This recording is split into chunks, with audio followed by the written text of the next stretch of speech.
Rick Sanchez is the smartest man in the universe, but even genius can't make someone immortal. Across 8 seasons, he's survived explosions, executions, alien attacks, deadly experiments, and even himself. Despite always having a backup plan, death has come terrifyingly close more than once. In this video, we break down every time Rick Sanchez almost died, before the backup plans. The first image of Rick Sanchez in the pilot is a man shooting through the sky in a ship held together more by confidence than engineering. His flask in hand, his voice loud and slurring, with Morty tucked in beside him, wondering what he has gotten himself into. That is the version of Rick the audience met on December 2nd, 2013, when Rick and Morty premiered on Adult Swim. Within the first 11 episodes of Season 1, before the show had built the elaborate mythology of clones and backup plans and interdimensional escape hatches it would develop in later seasons, Rick came close to dying several times in ways that felt genuinely dangerous, because the safety nets had not been invented yet. That matters for understanding what made the first season feel different from almost everything that came after it. Later seasons would introduce Operation Phoenix, the cloning technology Rick had tucked away in a basement in case of exactly this kind of problem. Later seasons would lean into the idea that Rick had prepared for every conceivable death and already arranged a workaround. But in Season 1, none of that existed in any form the audience knew about. When Rick ran into danger in those early episodes, the threat felt real in the way that only threats can feel real when the rules of the world have not yet been clearly drawn. The show was still figuring out how mortal Rick was allowed to be, and that uncertainty made the early close calls land differently. The pilot builds its first genuine moment of danger almost immediately, even though it disguises it as comedy. Rick takes Morty to a distant planet to harvest megaseeds, a substance so valuable and presumably so useful to Rick's work that he is willing to drag his teenager grandson into serious physical peril to get them. The planet itself is immediately hostile. Strange creatures move through the environment. Rick, visibly impaired, directs the operation while openly acknowledging that he does not have full control of the situation. When they are discovered and the chase begins, it is played for laughs in the way the show handles most of its violence. But the actual physical stakes are not small. Rick and Morty are being pursued by alien security forces across unfamiliar terrain on a planet with no medical infrastructure, no emergency services, no backup arriving. If something had gone wrong in those tunnels, that would have been the end of Rick Sanchez in the second act of the first episode of the series. What makes that moment interesting is not just the chase itself, but what Rick does in it. He adapts, he improvises, he uses the environment and his own technical knowledge to get them out, even while noticeably impaired. The show is establishing from the very beginning that Rick's primary survival tool is not technology or preparation, it is the way his mind works under pressure. He can be drunk, he can be wrong about the level of danger involved, he can put himself into situations that would kill almost anyone else, and he can still usually think his way out. Usually. That qualifier is important. In the pilot, he gets them out, but only barely, and only after a sequence of events that could have ended several different ways. After the chase comes the custom sequence, which takes the danger in a quieter direction, but is arguably more revealing. Rick has had Morty conceal the megaseeds in a way that gets them through the scanners, and the plan is working until Rick's own behavior draws attention. The sequence ends with Morty taking the fall in a physical sense when the seeds dissolve inside him, temporarily boosting his intelligence before shutting down his motor control entirely. Rick ends up dragging an incapacitated Morty back home. Not quite dead, but closer to it than a 14-year-old should ever be. Rick is physically fine at that point in the episode, but the lesson the pilot quietly teaches is that Rick's close calls often arrive sideways, through the collateral damage of his plans, through the way other people around him bear the cost of his decisions. That pattern will repeat throughout the series. The fourth episode, titled M. Night Shame Aliens, takes a different approach to the near-death structure. Rick, Morty, and Jerry are kidnapped by a species called the Zygerions and placed inside a simulated reality designed to trick Rick into giving up the formula for concentrated dark matter, a substance so powerful that the Zygerions are willing to build an entire fake world to get it out of him. What looks like a normal day in the Smith household is actually a prison. The walls of the world are artificial. The neighbors are programs. Everything is designed to make Rick feel comfortable enough to let his guard down and hand over what they want. The danger in that episode is quieter than a chase scene. Rick figures out almost immediately that something is wrong because the simulation is not quite perfect. The details are slightly off. The Zygerions have not done enough research to fake the texture of ordinary life convincingly, and Rick is someone who notices those gaps. But the threat is real regardless. If Rick had not seen through the simulation, if he had handed over the actual formula, believing believing he was giving it to a research assistant in a normal context. The Zygerions would have extracted what they needed, and the show does not tell the audience exactly what they plan to do with Rick afterward. The implication is not good. A species willing to construct an elaborate fake reality to steal a weapon does not have benign plans for the man they stole it from once they have gotten what they came for. What saves Rick in that episode is the same thing that saved him in the pilot, his mind. He gives the Zygerions a formula, but not the real one. He feeds them bad data, lets them believe they have won, and then watches from a safe distance as their own ship destroys itself when they attempt to use the formula they collected. The Zygerions die because they underestimated him. They assumed that building a convincing enough prison would be sufficient. They were wrong. Rick uses their overconfidence as his primary weapon, and it works so cleanly that the episode plays the final destruction as comedy. But the episode only works as comedy because Rick genuinely could have died if the intelligence gap between him and his captors had been any smaller. The 10th episode of the first season, Close Rick Counters of the Rick Kind, brings the danger into sharper focus because for the first time it comes from a direction that should, theoretically, be safe. The Trans-Dimensional Council of Ricks is an organization made up of alternate versions of Rick from across the multiverse. These are people who are, by definition, as smart as Rick. They have all his instincts, they understand how he thinks, and they have concluded, based on evidence that looks pretty damning at first glance, that Rick C-137, the Rick the audience has been following, is responsible for murdering 27 alternate Ricks and kidnapping their Mortys. He is arrested, brought to the Citadel, and put on trial for crimes he did not commit. What makes that episode particularly effective as a danger scenario is that Rick is operating without his usual advantages. He is surrounded by people who are his intellectual equals and who believe he is guilty. His usual tricks will not work on other Ricks because other Ricks will recognize them. He cannot fast talk his way past people who would say the same things he would say. He cannot pretend to be more dangerous than he is because they know exactly how dangerous he is. He is in a situation where his primary tools are genuinely limited, and the punishment for the crimes he is accused of appears to be severe. The escape he engineers in that episode is one of the more elegant sequences in the first season. Rather than fighting his way out, Rick uses the investigation itself as cover for his actual goal, which is to find out who really committed the murders and clear his name by exposing them. He is working against a clock, pursued by forces that believe they are justified in stopping him, in a setting designed specifically to contain people exactly like him.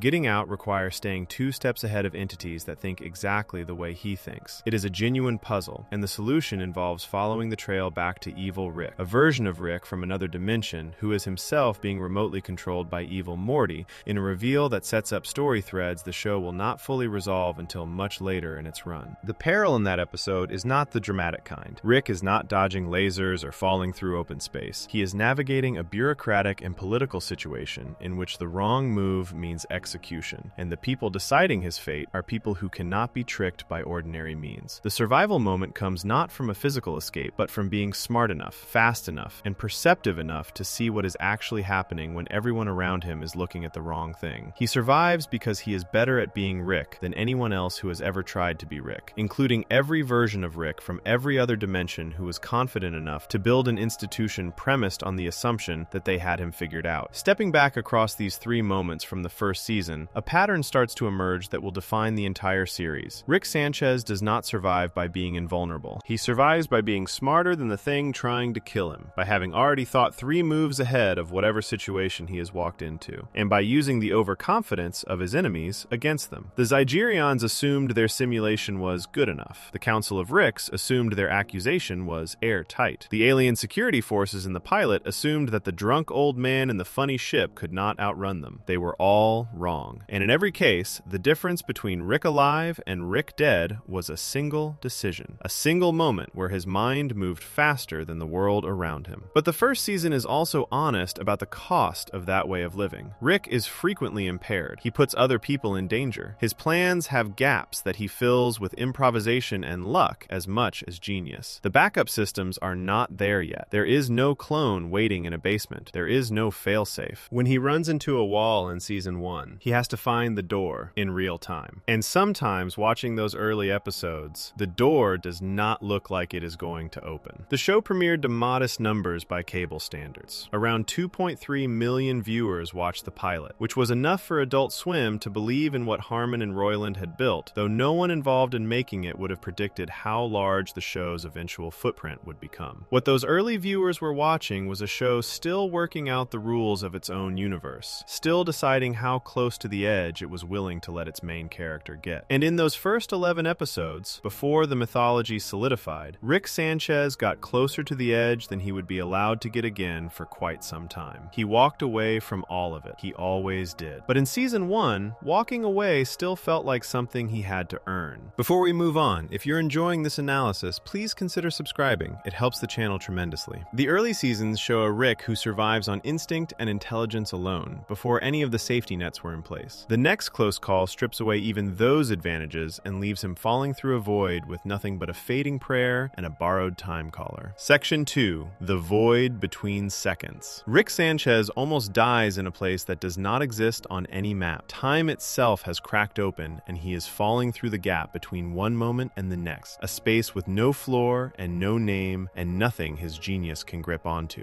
Getting there required freezing time at the end of season 1 and living inside the pause long enough for the universe to notice. When the three of them restarted at the beginning of A Wrinkle in Time, the timeline splits, reality branches, and the only thing that could keep Rick anchored to the living world is a collar he just gave to Morty. Getting to that moment requires understanding where the season picks up. The finale of the first season, Ricksy Business, left time in a fractured state. Rick had frozen it during the party, buying extra hours inside a paused world, and when the episode ended, time was still not moving. Season 2 opens with the whole house suspended, a month and a half of subjective life having accumulated inside that frozen pocket. Rick and Morty and Summer living normally while the rest of existence stands completely still. When they unfreeze it at the start of A Wrinkle in Time, which aired on July 26, 2015, the consequences of what they did arrive faster than any of them anticipated. The problem is quantum uncertainty. Morty and Summer have an argument in the first minutes after time restarts, and the argument is emotionally unresolved in the specific way that arguments between siblings tend to be. Both of them right about different parts of the same thing, and neither of them interested in the resolution that would require acknowledging the other's part. That unresolved emotional state, in the context of a timeline that has just been restarted after a significant structural violation, creates branching. One moment becomes two become four. The timeline splits along the lines of the uncertainty, and suddenly there are multiple versions of Rick and Morty and Summer moving through slightly different versions of the same situation. Each branch equally real, each one in danger of collapsing out of existence entirely if the quantum instability gets any worse. Rick built time stabilizer collars to address exactly this kind of problem. The collars create a bubble of certainty around whoever wears one, anchoring them to a single branch of the timeline rather than dissolving into the probability space between branches. He had them ready because he froze time in the first place and understood that unfreezing it after a significant duration carried risks that responsible preparation required anticipating. Summer's collar breaks early in the episode, which is the first complication. The second complication is that keeping the situation from deteriorating requires all three of them to stay calm and emotionally synchronized across the branching timelines, which is a nearly impossible ask for three people whose baseline relationship involves Rick being provocative and Morty and Summer being teenagers with fully operational emotional responses to provocation. The timelines divide further despite their efforts. The quantum collapse progresses. Testicle monster agents, voiced by Keegan-Michael Key and Jordan Peele, arrive to police the violation of time law with the specific humorlessness of people whose job is administered rather than chosen. They do not negotiate. They do not extend courtesy to the circumstances that produce the violation. They arrive already decided and need only to apply consequences, which are not described in detail, but which the episode implies would be severe and probably permanent for the people receiving them. The attempt to stitch the branching timelines back together while simultaneously managing the agents and keeping Morty and Summer stable enough not to make the quantum situation worse is the kind of multi-front problem that Rick handles by thinking faster than everything else in the room. He thinks fast enough here, too, finding the approach that addresses the branching while preventing the agents from completing their intervention. The episode's animation reflects the complexity of what is being depicted. The split-screen format pushed to a density that the production team later noted caused the animation software itself to fail on certain sequences